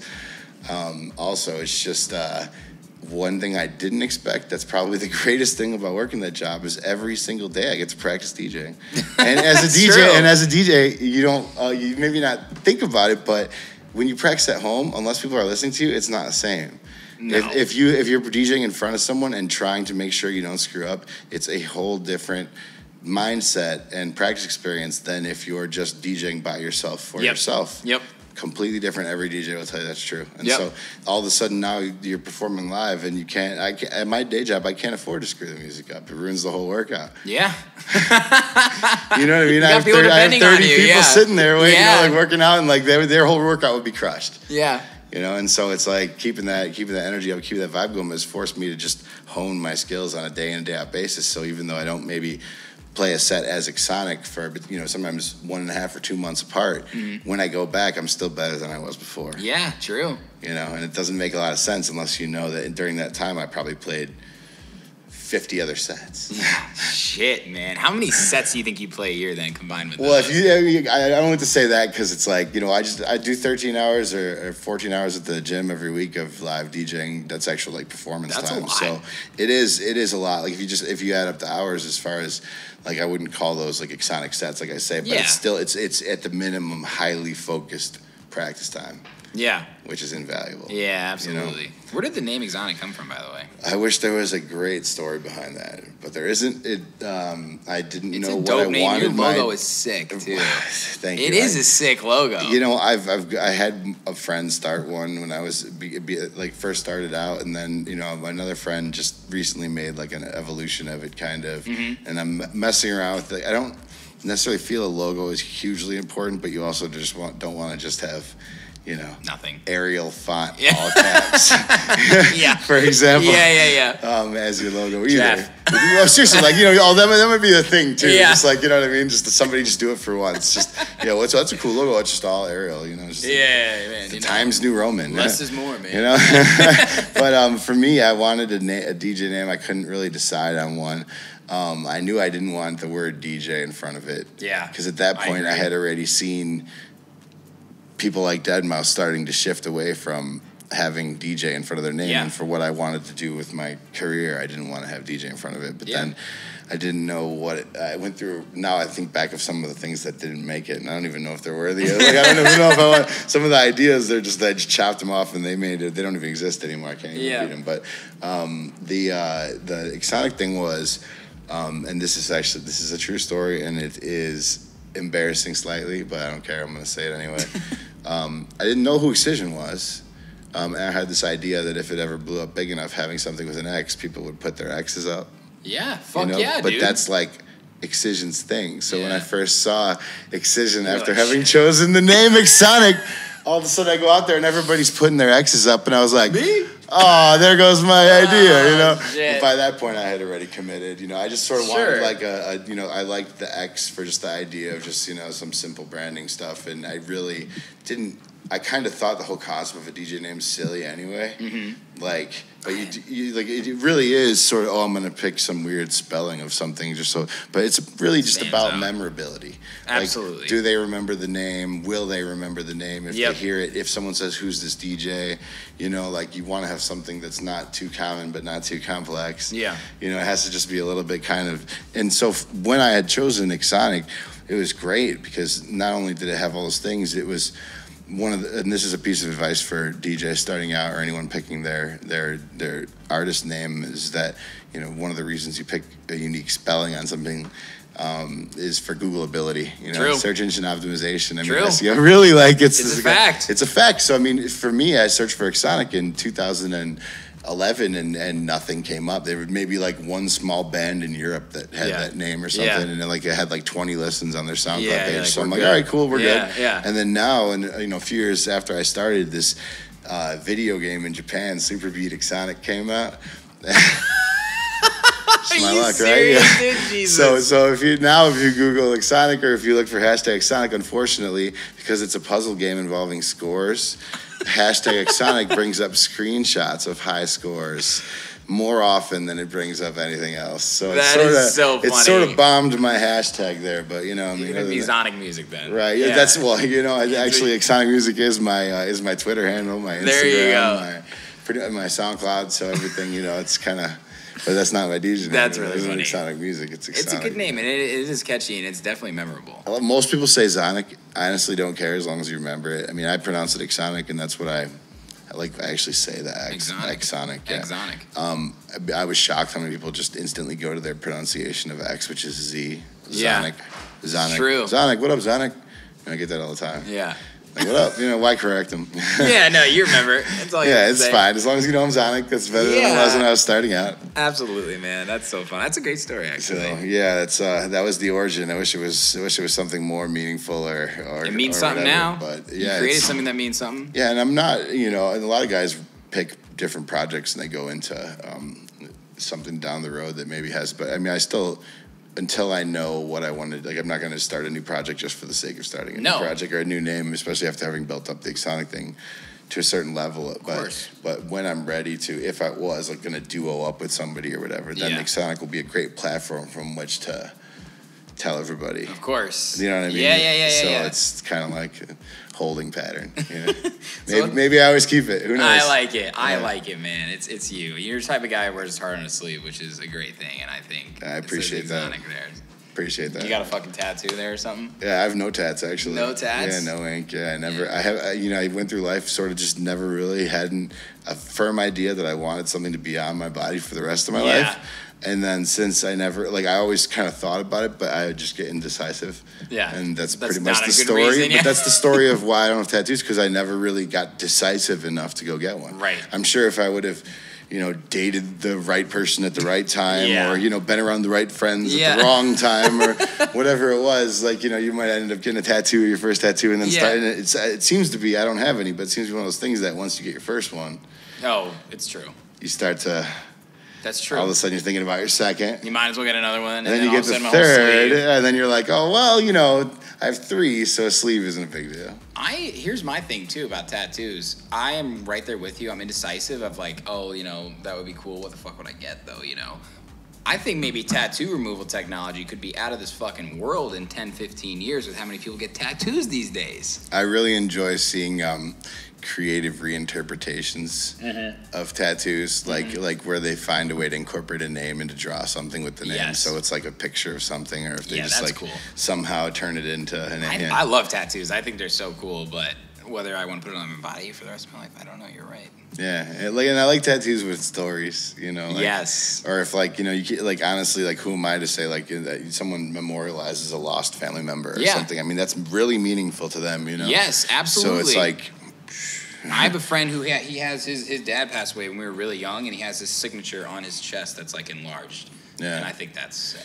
So as long as I'm sort of the school of thought generally with everything. Like as long as you're not hurting anybody, as long as you're not hurting people around you, and you're trying to do the right thing, whatever, you look the way you want, wear what you want. Would you describe yourself as a gentle giant? I would say 99% teddy bear, but you don't want to wake up the 1%.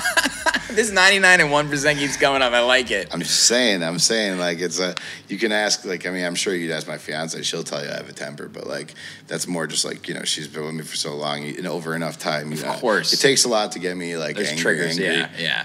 But obviously I played in the NFL as an offensive lineman, and you can't do that if you don't have a certain minimum level. Dude.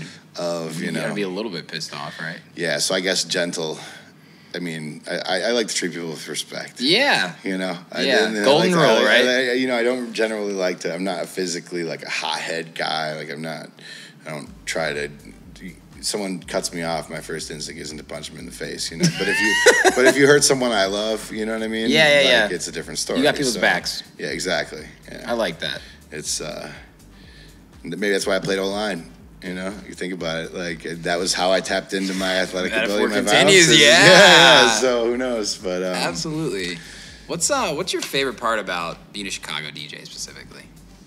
Well, Chicago has the greatest local DJ scene, I think, in the world. I agree. And I've been in a lot of places and listened to DJs and listened to local DJs. So we have so much talent here. My favorite thing about it is that it's currently changing from the old ways of being secretive and walled off amongst different groups and sharing information into more of a collective mentality of being okay with others succeeding, helping others succeed. Yeah. Before, I'll place it in time. When I started DJing, I was shocked by how many people would just not help you. I'd want to know, who do I talk to for this? Yeah. No answers. You know what I mean?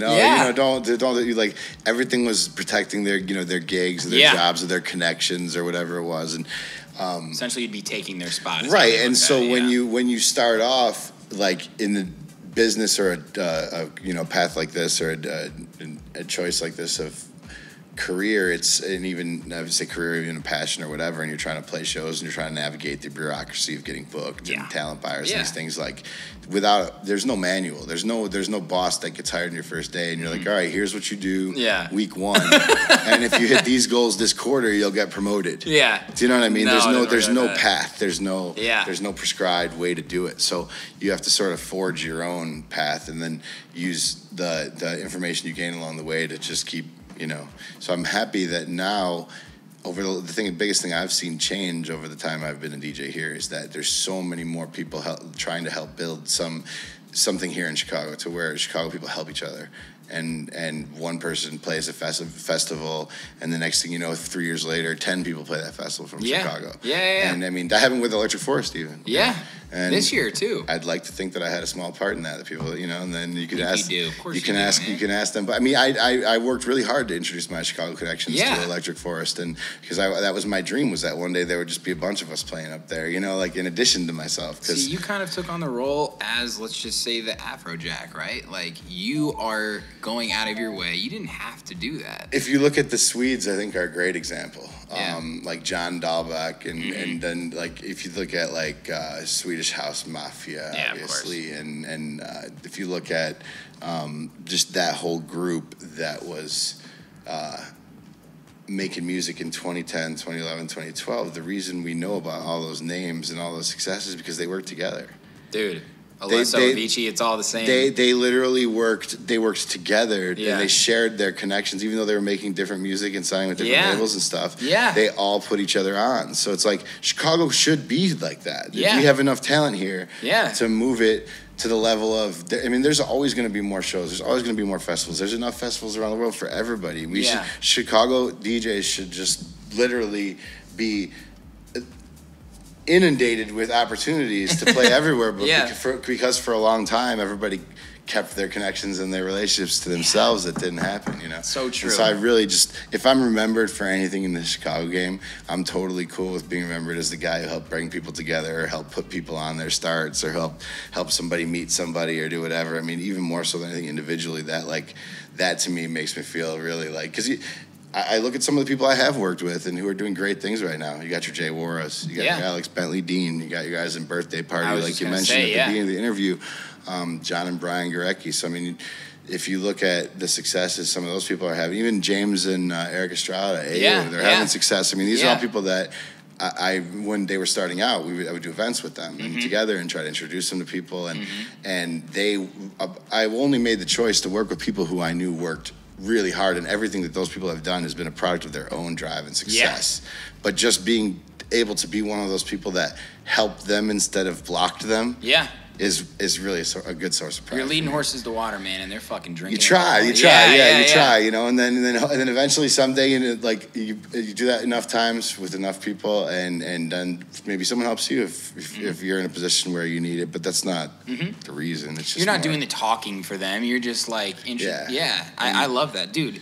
That is such genuine response, because I am the same way. Like, I want to leave a legacy behind, not just necessarily right now, but when I'm dead and gone, like, what are people going to remember what I did? Like, the goal of this podcast is to serve. Like, I want to give people a platform to share their stories. I want people to learn something when they listen. I want people to be able to expose well, new thanks music. to you, I'm on iTunes for the first time. There you go. So there you go. I mean, so it really is legitimately like a bit of a legacy. That's my only thing. And, like, I truly believe the more you give, the more you get. Yeah. And I'm not I don't give expecting to get. If it sounded like that. Totally, and that's what I was saying by I when I do that, I don't expect anything to come from helping somebody out with a connection or an introduction. I do it just because it's the right thing to do. Right. I was just pointing out that the consequence that I've noticed is that those things tend to come back to you. Yeah. In time anyway. They do. Just through karma's whether real. It's through karma from them or through karma just in general, that's being how you act, Yeah, of course. Through another source. So. I strongly believe in that too, man. So I don't really do. I just want to briefly mention talking about like residencies and places you play. I just want to say thank you to my residencies, which are groups. Yeah. They're actually, I don't do venue residencies, but I don't believe in them anymore. I think people get bored of certain places. It's tough to do a venue there's residency. There's certain people that kill it. I mean, Garrett Infinity Birch. Oh, yeah. I say Garrett Infinity with the Infinity in quotes because that's his DJ name, but plays at Spy Bar every Saturday. Spy Bar is the best club in Chicago for house music for the last 20 years, and he still crushes it every weekend. How long has he been playing there? Probably over 10 years, probably. Dude, he's so good. He's so good, and he brings new music to the table every week. It's never the same. It's never the same. It's always good, and so someone to do a residency like that, I have mad respect for. But for the most part, for me, it's just about getting associated with good groups of people. And I've through Electric Forest, I've had the ability to work with Hush concerts, and that's probably one one of my main crews, and that's Adam Freck, right? Well, Adam, interestingly enough, it's based out of San Francisco. Okay. And it was started by a guy named Robbie, whose artist name is Motion Potion. Okay. His company used to be called Silent Frisco. They're the ones who do the electric, or the Sound Disco Electric Forest, and that's initially my first connection with them. Right, because you played that. I actually started playing Electric Forest because I basically hustled into introducing myself to the guy who ran the Silent Disco Electric Forest, brought a bunch of my friends around for like him and his sets that he was playing and stuff, and then the next year did the same thing. Awesome. And then just continually stayed in contact with him and was trying to just, make it known that I would like to play too, and I got a chance to play. So it was and you fucking delivered. Silent discos are fun, man. But yeah, so the Hush Concerts is a great crew. Adam Freck now runs the Chicago, the branch of it, Chicago Arm of it. And so it's great because, he'll tell you this. Like, he only met them last summer because they had some needs for employees for Hush Concerts at Electric Forest. And so I recommended Adam. That's awesome. To Robbie. And so he met Robbie Dude, look at you, man. Through that, yeah. And so it's I love tying people together with stuff. So that's what I mean by Hush is one of my family crews. Evol Chicago. Yeah. With Misha and Gene Pavelko. Dude, they're doing great things. That's another crew out there. I'm going to E-Force next year, man. I want to fucking experience the community. It's crazy. Yeah, if Evol calls me up and asks me to play a show, like I'm most likely going to play it, just because that's like my squad. They're like they believe in the evolution of house music. It's like and being kind to people, and it's that's basically what I stand for. Like it doesn't have to be house music per se, like Chicago house. Of course. And then. Real quick, let's see, the Corona Electric Beach People, great squad. That's another one of my residencies. Dude, amazing. Just trying to say hi here if anybody's listening. And BAM Creates, I don't know if you're familiar, you're probably familiar with BAM. Yeah, they're the most legendary party crew in Chicago as far as throwing experiential events with art and props and just having a cool It's not it's a special night. It's not there's special events, and so between those groups of people and my people at React, obviously, who were involved with the Mid and for all the festivals, Spring Awakening and stuff. It's so you put those people together, and I've really been fortunate to kind of have that be a good base of support. Dude, here in Chicago and elsewhere. Amazing foundation of connections and friends. Right? Yeah, definitely, 100%. And the friends first. Honestly, it's. I try to only work with people that, since I have the luxury of choosing who I initiate working with. Usually, here. Then I try to only choose to work with people that I like. Mm-hmm. If that makes sense. Because you can. Yeah, you can, right? Yeah, like why start a relationship or start playing shows for or with someone that you just don't vibe with or whatever, But if you do, then you can't be friends with everybody. Right. And if you do try to, then you come off as fake. Yeah. Abe Lincoln said something like that. Yeah, I know, dude. You know what? I fucking love Abe Lincoln. So, I was Abe Lincoln for the 3rd grade wax museum. Were you really? Yeah, so maybe there's a little bit of similarity. He had a hard job, man. He did. He had a hard job. He was an interesting guy. I thought was really funny is that in his time, people thought that he was dumb just because he talked really slow. And really? It kind of seemed like he's actually like they would call him derogatorily, like a big old dumb ape or a dumb gorilla, because he spoke slowly and very slowly, which is different from the politicians at the time, which was like, how many words can you get into that? Can you say from the pulpit? Yeah. And then when you look back and you read all of Lincoln's writings and his speeches and stuff, you realize the man was just brilliant, deep, ahead of his time. That's awesome. So it's just shout out Abe Lincoln. Yeah, shout out Abe Lincoln. We deviated here, didn't we? No, I could talk. It's always easy to talk to you about stuff. Oh man, dude, I want to know what's going on in the next decade for you though. It's about to be 2020. Great question. What's next? I am going to, and I'm in the process of shifting my focus more to production. Awesome. Now and releasing some of the stuff that I've been working on. Are you in Ableton? Yeah, I'm an Ableton guy. Okay. Yeah, but it's for me, it's about being okay with being known for the music you're releasing, and that's why my hesitancy has always been on releasing music if I didn't not only like it, but if I here's an easy example. If you think about someone like Nicky Romero, right? Yeah. What do you think of? Electro, right? Yeah. Probably the electro sound, right? Of course. Well, who knows if Nicky Romero is into tech house right now, but if you book Nicky Romero, you want him to play electro, right? Yeah. So you see what I mean? And that's from 5-6 years ago. So whatever songs get really popular become kind of like a stamp of what your sound is. Yeah. So it's the key is not only being able to produce a range of sounds and quality of sounds that you're satisfied with. I like this. Yeah. Being known for. Yeah. And also for me, because I like to play so many different kinds of songs and so many songs in my sets. Yeah. Before I'm able to play a set of my own exclusive music, I would have to build a massive volume. Right. So that's a whole nother consideration too, is just figuring out strategically how and when I want to release music and what kind of music I want to release. It's much sooner rather than later, only because now I'm at a point where if I'm known for the stuff that I've been making and toying with, it's a lot more sustainable for the next 10, 20 years of the sound than it was when I started DJing. It's like, if you make dubstep, there was a time when I was really into dubstep, and if all of a sudden I would have had 2 dubstep hits, I might still be a dubstep producer, which there's nothing wrong with dubstep. No, I have a secret crazy fetish for it, but that's literally what happens. Yeah. If you think about it. That's awesome. It's like 1 or 2 big songs, and then, if you're not, and then if you try to change, look at Grizz. Grizz does all that stuff with the sax and everything, and all the live music stuff. And now this last album he puts out is way more like DJ oriented, way more like, and he just plays it as a DJ set. And he came to Chicago, and he's getting. People are hating on it, but it's like he built a cultivated fan of people who love saxophone, and so you really Getter was a good example of that too. You gotta like what you do. You gotta like what you make, or you gotta be okay with what you make blowing up, and then people expecting you to play that. And like, not to say that I would expect what I make to blow up, but why else make anything if you don't? Why put it out if you don't want it to do well and you don't want people to hear it and like it? It's an interesting point of view. I hadn't thought of it like that, because and you already have, your experience. So you've done that, not to say you reached the top like we talked about, but you've got your connections. Let's focus on what I want my future to be permanently, right? Yeah. I had never thought of it like that. What I was just putting out, okay, I'm just making something. I had this thought in my head, I gotta put stuff out there. And now I'm like, it's bad advice that people comes from a good place. Right.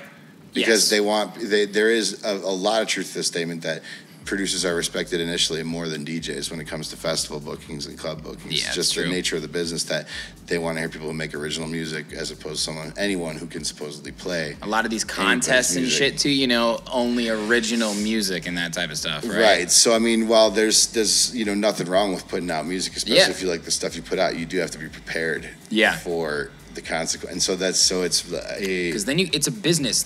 It's hard to separate that. Like, once you put out a certain track, right? Like, bookers or bookings and agents, that's promoters, how they book you. It's based on the spectrum of your sound, right? So there's a weird period between if you either have a catalog that's massive and then a couple songs blow up, then you're probably okay. Yeah. If one of your first 2 or 3 releases or whatever gets pretty popular, like in the case of some of these producers nowadays, their first really big track, let's say they all of a sudden just decided they wanted to start making something different, it becomes really, really, really difficult because, you kind of have an idea in your head of like, if I were to list pretty much any artist, you could probably describe what you think their sound is, right? And so that's, by some people, that's an accident. For other people, it's intentional. I want people, when they think of Xonic right now, to think of, man, those are some badass tech house kind of oriented sets. Gets the crowd moving, makes us fast and familiar. Like, I want that to be what I'm known for, so that when I make songs that are like that, it fits in with my vibe. Because you want to do this permanently. This is your thing. Like, you don't want to be down the road like... I also just believe that if you're going to do something, you might as well do it well. Yeah, absolutely. And so now that if I'm going to tell my friends, oh, come out on a day and buy tickets to this thing and come see me play or whatever, like, I treat my friends' time with respect. I treat my friends' lives with respect. Yeah, and I'm absolutely. not going to, I owe it to the people that I invite out, or to the people that believe in and support me, in this aspect of my life, to perform at as high a level as I can. And that's an interesting point that makes me think back to what you said earlier about, don't quit your day job, right? Because if you do DJ full time and then you're just trying to fuck, I got to put out music, you could end up hating what you wanted to do full time because you're putting this pressure on yourself that you have to succeed, right? And then you don't maybe love it as much as you did anymore, and then that's a tough position to be in. When you have to use your DJ revenue to pay life bills, then you start taking any DJ gig you can, which is not what a fast way to burning out any sort of easy branding that you have, and also just to burning out in general. I mean, the nightclub industry is a difficult difficult industry to immerse yourself in and night out over and over again, week in and week out for years and years at a time. I personally like going to clubs once or twice a month at max, usually when I'm playing at the club. Yeah. or seeing a DJ that I like to support. Yeah. That's about my tolerance for that time and that environment. So if I've found that in life, when I start doing that more often, if I start playing more often at the nightclub scene where I'm out till 3 a.m, or going out 3, 4 in the morning, you're out like repeatedly. Some people make a whole life out of that. It's great. It's their personality. They like it, but it's not. So that's exhausting too. I think that, dude, honestly, I think about doing this the rest of my life all the time, and how can I really sustain myself? Because you see these DJs, like Avicii again is a good example. Like, he didn't really know what was going on. He's making great music. He's performing these shows, but what was going on behind the scenes wasn't really how he felt, And you tour, and that's how you make money. These days, there's so many hands that are in the pot with music releases and stuff. So what are you going to do to cement yourself to actually have an income? Like, you got to have both sides ready to go. I think Avicii's struggle, this is just pure conjecture, but I like to talk about fun things every now and then. Not fun that this is a fun thing per se, but different sort of things. I think that Avicii's struggle, and this is from a personal experience with him, might be related to the fact that he didn't speak English very well.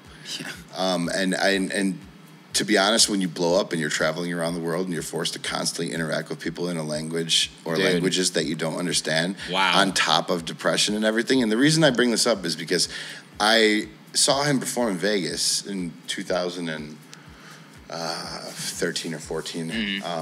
And I was with some people that were nearby a table, and I just wanted to introduce myself to him and say that I liked his music. Yeah. And, then, so I walked over and I was telling him, I like your music. And then he said, I'm not gay. and I was trying to tell him, no, I liked your set. Good job, whatever. But he was sure that because he heard me say I like or something like that, he thought I was trying to say, whatever. And so this is early on, racked him. So you think about having experiences like that all over the world where you're not understanding what people say. That's frustrating. And you're playing music and people, I can't even imagine the mental health. And then you combine depression and, some drug issues on top of that. And it's like, dude, that's a lot. Yeah. That's a really interesting So I feel like point. if I was gonna give, not in a position of giving advice to Avicii or anything like that, but I generally feel for people who become stars who don't have first language ability with. Yeah. I never thought about that. English and whatnot, yeah. Yeah, and a lot of these people do. Have you ever heard an Avicii interview? Yeah. The documentary with him, I mean, it's not.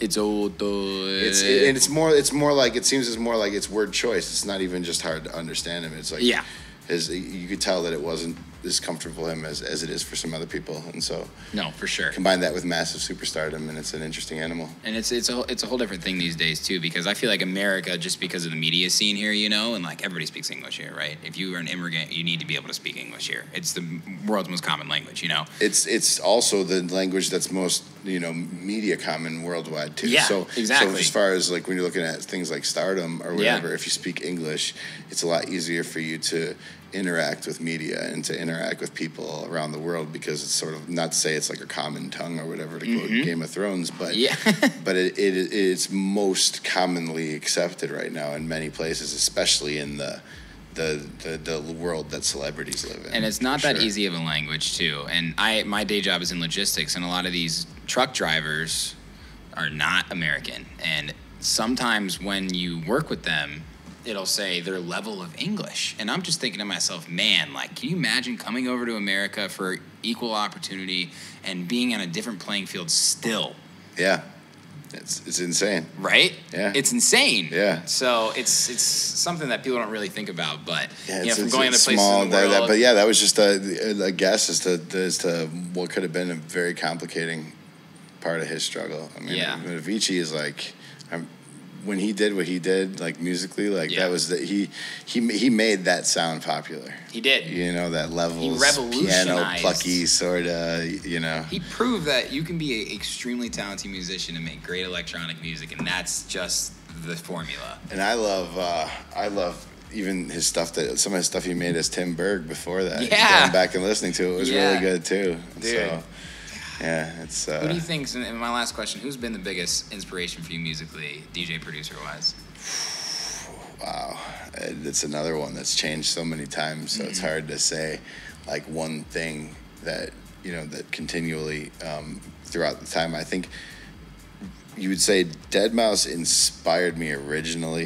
That's where I would put it. And now it's guys more like AC Slater and Cloud Von Stroke, guys who have sort of similar paths to what I'm doing right now, at least at different points in their life. They're just on different lanes of the highway. Where they came out and they sort of one of my goals is to have my own label or imprint, to where it's known for a certain style of sound, the sound that I like to play. Yeah. And so that's why when I mentioned the guys that inspire me, it's guys like that. Like AC Slater, he's built Night Bass, or Cloud Von Stroke's built Dirty Bird. Yeah. And like, even specifically, the reason I bring up AC Slater is 5 years ago, Night Bass was nothing. It was a party in LA. And this is when I was already a DJ. I had AC Slater tracks on my USB stick. And Night Bass was merely an event in LA. That was in the UK, that music, They just had a event at Lakeside Green here in Chicago. 5,000 people. 4,000, 5,000 people, like sold out the tickets. So it's like, for him to be able to take his vision and his dream and the sound of music he liked to play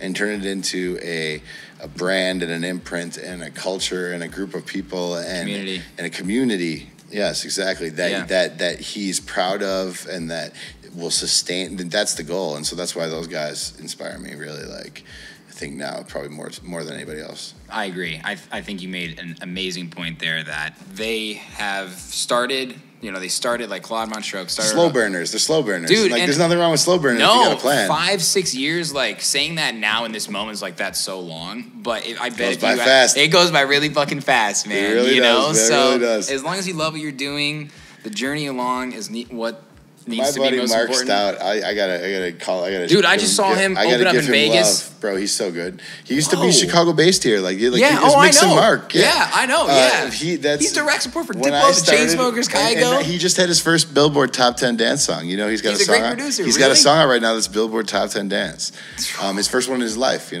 Which is like, that's another example. I mean, the guys, like, he's been doing it for what, 20 years? Well, I mean, he's over 40 now, and so like I remember when he turned 40. And I'm, when I'm sitting here 3 years and I'm looking, and this is when he turned 37, I believe, and I was turning younger than that. Let's just say.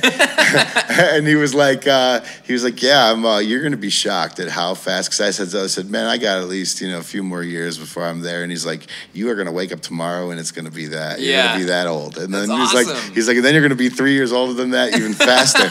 And I look back and I'm like, man, he was right. Yeah, he was right. Yeah. Like I woke up today and I'm a lot older than I was when I started. Yeah. But all you can ask is that you just keep learning and keep you offset age with experience, right? Absolutely. Yes, and knowledge. I love that, man. Yeah, it's the journey along the way, and then everything that happens is just cherry on top, right? Yeah. I love that, man. What can we expect in this mix from you then? Because you said it's been a little while.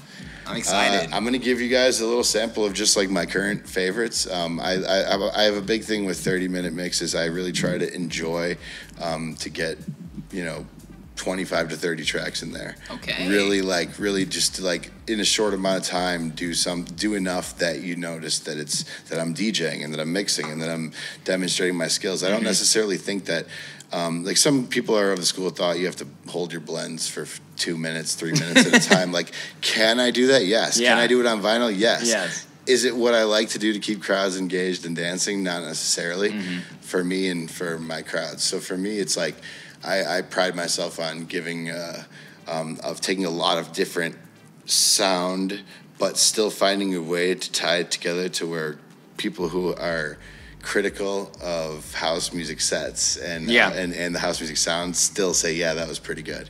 And so hopefully that's where we go with the mix. Okay. I'll leave it up to you to see if I've hit that goal and anyone who listens to it. I'm pumped. We'll try to have that be the case. This has been a really fun episode, man. Yeah, same with you. It's been a fun interview. I really appreciate it. It flowed really natural, and I wish you nothing but the most success in your own personal goals, man. We're going to cross paths a lot more now. This is how it always goes. I believe so. I love this type, and I want to end with this. Like, this is my favorite thing about being in the music industry, is having these one-on-one conversations with people who are going in the same direction as me. Like you said, everyone's on a different path, right? But, like, we all want to help each other, and I want to, again, acknowledge you for all the people you've helped. That's amazing. To give equal opportunity to others, like we were talking about. Well, thank you. That's what it's all about, man. I appreciate that, bro.